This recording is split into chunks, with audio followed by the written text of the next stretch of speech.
తమిళనాడులో ఉత్కంఠ కొనసాగుతోంది. ఆపద్ధర్మ సీఎం పన్నీర్ సెల్వం తిరుగుబాటుతో పొలిటికల్ హీట్ పెరిగింది. అక్కడ అంతా హాట్గా ఉంటే ఇన్ఛార్జ్ గవర్నర్ విద్యాసాగర్ రావు చైన్ ఎందుకు రాలేదు? శశికళ పట్టాభిషేకం గురించి ఆయన ఆలోచన ఏంటి? గవర్నర్ ఏం చేయబోతున్నారు అనేది ఇప్పుడు ఆసక్తికరాన్ని రేపుతోంది. తమిళనాడు అధికార పార్టీలో కుమ్ములాటలు జరుగుతున్న incharge governor CH Vidyasagar Rao మాత్రం ముంబైలోనే ఉన్నారు. గవర్నర్ శశికళతో ప్రమాణ స్వీకారం చేయించే విషయంలో ఆయన ఇంకా ఎలాంటి నిర్ణయమూ తీసుకోలేదని సమాచారం. తొందరపాటుతో ప్రమాణ స్వీకారం చేయించరాదని గవర్నర్ భావిస్తున్నారట. ఇంకోవైపు గవర్నర్ న్యాయ సలహా తీసుకుంటున్నారని వార్తలొస్తున్నాయి.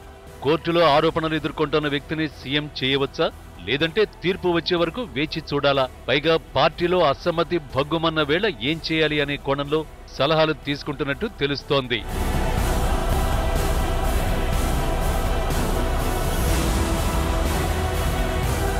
గవర్నర్ విద్యాసాగర్ రావు తాజా పరిణామాలను ముంబై నుంచే నిశితంగా గమనిస్తున్నారు. ప్రస్తుతం ఆయన ముందు 4 ఆప్షన్లున్నాయి.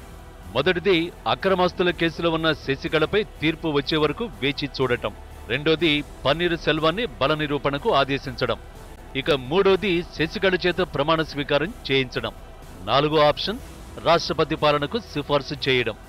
నిజానికి సీఎంగా శశికళ బాధ్యతలు స్వీకరించడానికి న్యాయపరమైన అడ్డంకులేవీ లేవని న్యాయ నిపుణులు స్పష్టం చేస్తున్నారు. ఎమ్మెల్యేలే శశికళను ఎల్పీ నేతగా ఎన్నుకున్నారు కాబట్టి ఇబ్బందులేవీ రావని అంటున్నారు. ప్రస్తుతం గవర్నర్ తీరును కూడా రాజ్యాంగ నిపుణులు సమర్థిస్తున్నారు. ఇలాంటి క్లిష్ట పరిస్థితుల్లో గవర్నర్ తన విచక్షణ ప్రయోగించి ప్రమాణ స్వీకారాన్ని వాయిదా వేసే అధికారం ఉందంటున్నారు. అయితే రాజీనామాను ఒకసారి ఆమోదించిన తర్వాత దాన్ని వెనక్కి తీసుకునే అవకాశం లేదని చెబుతున్నారు.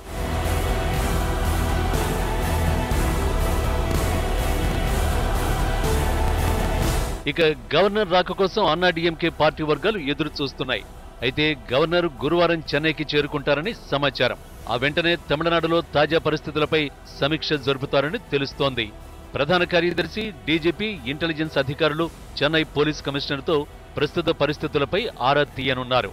గవర్నర్ చెన్నైకి వచ్చాక శాసనసభలో బల నిరూపణకు సెల్వానికి అవకాశం ఇస్తారా, శశికి ఛాన్స్ ఇస్తారా, అసలేం చేస్తారు అనేది సస్పెన్స్ రేపుతోంది.